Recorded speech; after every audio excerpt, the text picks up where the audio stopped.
집에 오다가 길에서 지렸어요. 엄마 존버하겠다 이런 분들은 내가 지린다니 다이어트 망한 거예요. 의약품을 악용하면 안 됩니다. 뭐해 슝. 안녕하세요. 근거를 알려주는 의사 그날의 김현입니다. 제 친구가 몸이 많이 허약해서 병원에 실려갔어요. 한 150 정도 되는 친구예요. 그래도 먹을 거는 잘 먹는 친구였는데 며칠 잘 못 먹었다는 거예요. 속상하게. 내가 그렇게 좀 잘 좀 챙겨 먹으라고 챙겨 좀 먹고 다니라고 했는데 안 먹었대요. 당뇨야. 콱 그냥 집에 체중계가 150까지밖에 못 잰다고 집 몸무게가 150이라는 게 말이 돼요? 그래서 우리끼리 1톤 트럭에 10명 태우고 싶어 준비했어요. 다이어트 약품편 시작하자. 렛츠 기릿. 결과만 보고 싶으신 분은 이 부분으로 넘겨봐 주시고요. 근거를 들어보고자 하시는 분은 계속해서 봐주세요. 우리끼리 용달차로 한 번에 나르려면 의학적 도움이 필요할 수 있어요. 바로 다이어트 약을 사용하는 거예요. 다이어트 약은 크게 세 가지 원리로 살을 뺄 수 있어요. 첫째는 적게 먹게 하는 거고, 둘째는 소화를 막는 거, 셋째는 열을 내가지고 에너지를 쓰게 만드는 거예요. 하나씩 살펴볼게요. 우선 적게 먹도록 만든 것을 보면 밥을 먹고 싶어주는 욕망을 눌러주는 식욕 억제제라는 게 있어요. 이 약을 쓰면 밥이 별로 안 땡겨요. 이게 다이어트 약의 가츠! 기본이고 효과도 제일 좋아요. 특히 싹센더라고 유명한 다이어트 주사약이 있는데요. 한국에서는 한때 이게 떡상해가지고 없어서 못 팔았어요. 이게 이렇게 생겼어요. 이게 뚜껑을 딱 따가지고 팔뚝, 허벅지, 배대지 이렇게 살집 많은 데다 그냥 찌르면 돼요. 바늘이 얇아서 하나도 안 아파요. 이게 어떤 성분이냐면은 GLP-1 작용제라는 건데 원래는 당뇨병 약이에요.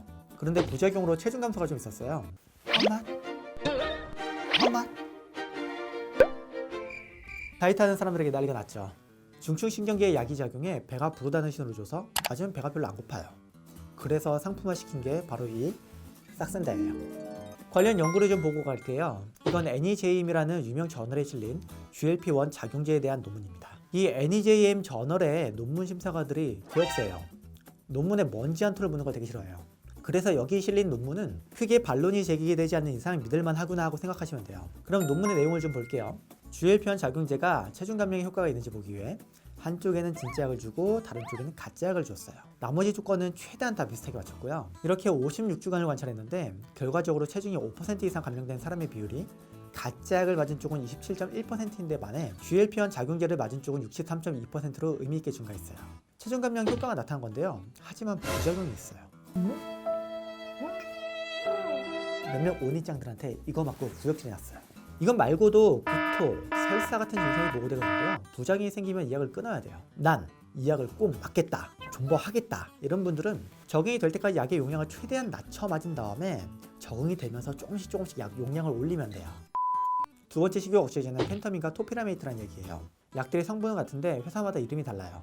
펜타민은 상품명으로는 아디펙스, 이오나민, 디에타민 같은 약이 있고 토피라메이트의 상품명으로는 토파맥스, 토팜과 같은 약이 있고 이 두 성분을 합친 휴시미아라는 약도 굉장히 유명해요. 이 약들은 중추신경계인 뇌에 작용해요. 사람의 머릿속에는 시상하부라는 곳이 있는데 펜타민은 시상하부에서 노르에피네프린이라는 물질의 방출을 증가시켜줘요. 그리고 이 노르에피네프린은 우리의 몸에 교감신경을 흥분시켜 몸이 더 긴장하게 만들어주고 식욕을 떨어뜨리게 되는데요. 이 약이 효과가 있는지 한번 보죠. 다음은 란셋이라는 유명 저널에 실린 논문이에요. 란셋도 아까 봤던 NEJM처럼 여기도 엄청 없어요. 여기 실리면 어느 정도 믿을만한 내용이구나 하고 볼 수 있어요. 실험 조건은 앞선 GLP-1 작용제와 비슷해요. 한쪽에는 펜타민 토피라메이트라는 약을 주고 다른 한쪽에는 비교를 위해 가짜 약을 주었어요. 그의 체중에 영향을 미칠 수 있는 조건은 최대한 유사하게 맞춘 뒤 56주를 맞췄는데요. 그 결과 체중이 5% 이상 빠진 비율이 펜타민 토피라메이트를 먹은 쪽에서 가짜 약을 먹은 쪽보다 의미 있게 증가했어요. 하지만 이 약에도 부작용이 있어요. 이 약을 먹으면 잠이 안 오는 사람들이 있어요. 약이 몸을 긴장하게 만들어서 잠이 안 와요. 대략 한 4시간에서 5시간 정도 뒤에 혈중 약물 농도가 최대로 많이 올라가게 되는데요. 이 때문에 저녁에 약을 먹으면 자야 할 시간에 잠이 안 오기도 해요. 펜타민을 먹고 잠을 못 자시는 분은 약을 오후 3시 전에 먹는 것이 좋아요. 민감하신 분은 오전 중에 약을 드셔도 못 주무시는 경우가 있는데 그러면 어쩔 수 없어요. 약을 바꿔야 돼요. 선생님, 그러면 시험 기간에 약을 먹으면 살도 빼고 밤에 공부도 할 수 있는 거 아닌가요? 그냥 꼭 이렇게 잔머리 걸리는 놈들이 있어. 여러분, 의약품을 악용하면 안 됩니다. 다시 돌아와서 얘기하면 다이어트 약을 먹고 잠이 안 와서 일상생활에 문제가 되면 안 돼요. 펜타민과 유사한 원리지만 작용 시간이 짧은 약도 있고 그 외 옵션도 되게 많아요. 그러니까 잠이 안 오면 약을 처방해주는 의사한테 가서 얘기를 해야 돼요. 또한 펜타민은 항정신성 약물이기 때문에 석 달 이상 너무 오래 드시지 마시고요. 이 약을 석 달 먹고도 살이 하나도 안 빠지면 다이어트 그냥 망한 거예요. 다른 약이나 다른 방법을 생각해 봐야 돼요. 또 토피라메이트도 약이 안 듣는다고 용량을 계속 올리다 보면 손발이 저리고 입술이나 혀에 감각 이상이 생길 수가 있어요.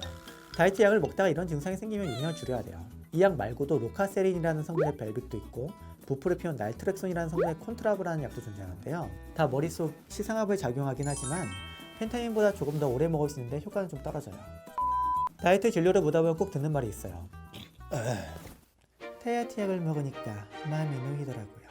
살이 안 찔 줄 알고 간식 엄청 많이 먹었는데 살이 더 쪘어요. 그러면 제가 답을 해줘야죠. 언니 간식 먹었어? 다이어트 망했어. 주성분이 식욕옥시제라 덜 먹게 해서 살을 빼는 건데 약 먹고 간식도 먹으면 다이어트 망한 거예요. 이거 하나 먹으면 칼로리 차단됨. 이제 마음껏 먹어도 살 안 찜. 이런 광고하는 거 이건 의학이 아니라 마법이에요. 언니의 다이어트를 망하게 하는 마법.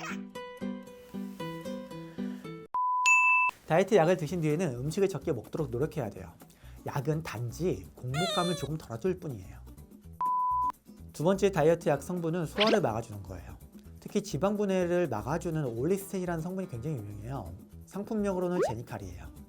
우리 뱃속에는 췌장이라는 곳이 있는데 여기서는 여러 가지 호르몬과 소화 효소를 분비해요. 이 중 리파즈라는 지방을 분해하는 성분의 작용을 막아서 지방의 분해를 억제해요. 몸으로 흡수되지 못한 지방의 일부는 똥으로 나와요.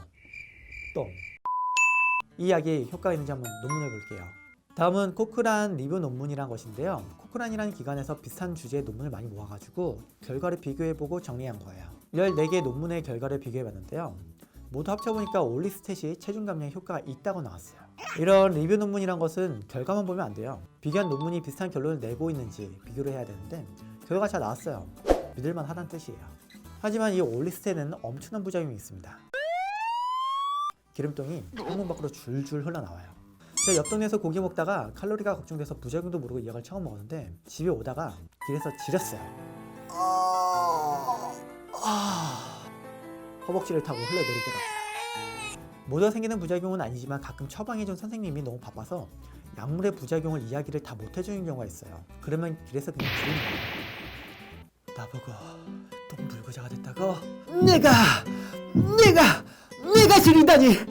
지리다니 이렇게 되는 거예요.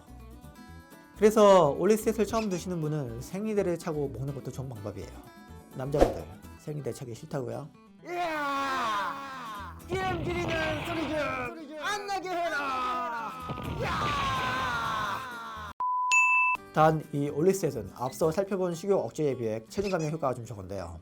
제가 말하는 유명한 저널에 실린 논문을 살펴볼게요. 아까 봤던 GLP-1 작용제, 펜타민, 토피라메이트, 올리스텐 등 몇 가지 약의 효과를 비교해봤는데요. 살이 펜타민, 토피라메이트가 제일 잘 빠지고 다음으로 GLP-1 작용제인 싹센다이고 올리스텐, 제니칼은 꼴등이에요. 대신 약의 중단율이 낮은데요. 기름등이 허벅지를 타고 흐르는 것만 좋아지면 큰 부작용 없이 오래 먹을 수 있어요. 지금부터 마이너한 약이지만 그래도 살 빼는 데 조금 더 도움을 줄 수 있는 성분을 볼 거예요. 고전 썰인데 말린 미역 썰이라고 있어요. 내용이 길어서 좀 요약을 해봤어요. 자취할 때 용돈을 받자마자 다 써버려서 먹을 게 없었다. 냉장고를 뒤져보니 말린 미역이 있어서 먹었다. 미역이 뱃속에서 불어왔다. 뱃속에서 악마가 자라는 줄 알았다. 119에 신고해 실려가며 미역을 토하며 살려달라고 해줬다. 그 후로 미역을 못 먹는 몸이 되었다. 말린 미역 100g에 40. 네, 이 말린 미역 100g으로 너희 40여 명을 먹여 살리고 남은 미역이 입 밖으로 튀어나왔구나. 이 튀어나온 미역을 모아 너희에게 다이어트 약을 만들어 주겠노라. 그렇게 해서 나온 게 바로 이 알긴산이에요. 바로 알긴산에 물을 빨아들이는 능력을 이용한 것입니다.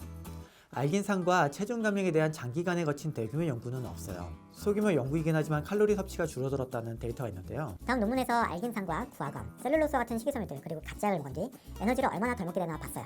그 결과 다른 식이섬유와 다르게 알긴산은 가짜약에 비해 의미 있는 에너지 섭취가 감찰되었는데요.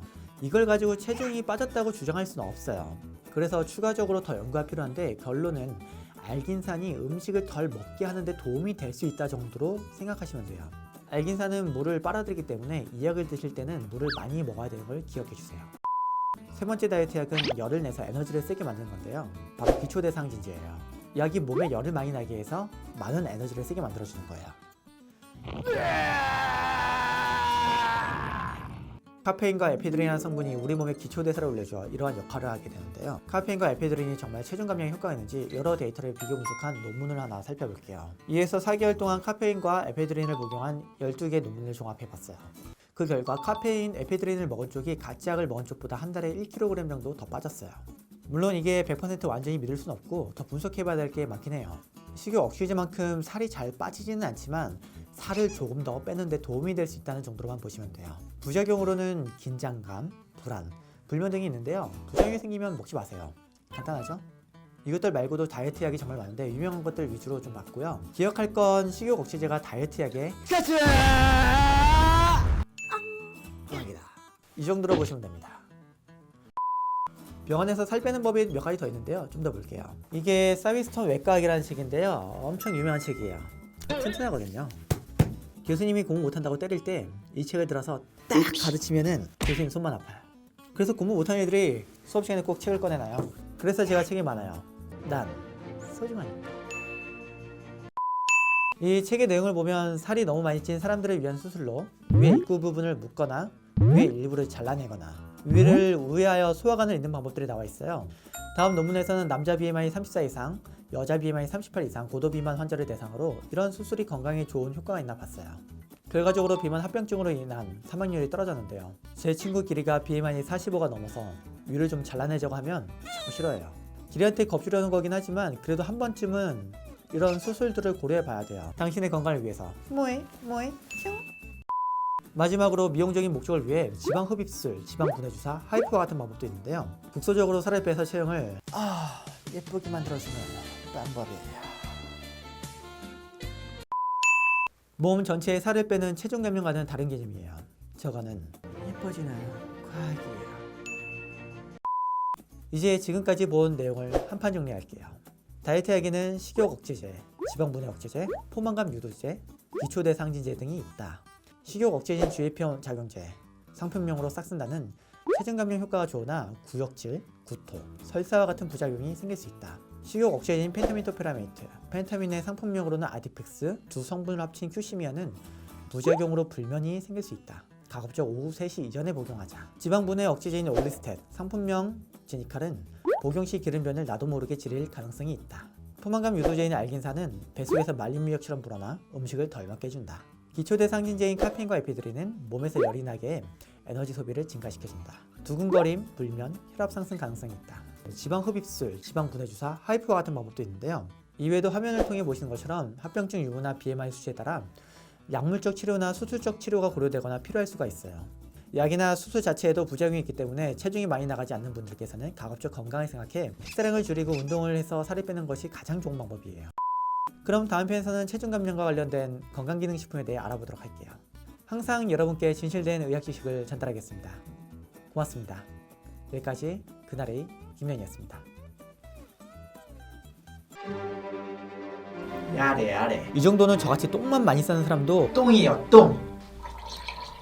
가리시니아는 가리시니아 캄보디아란 변비 마스터가 되어 돌아올게요.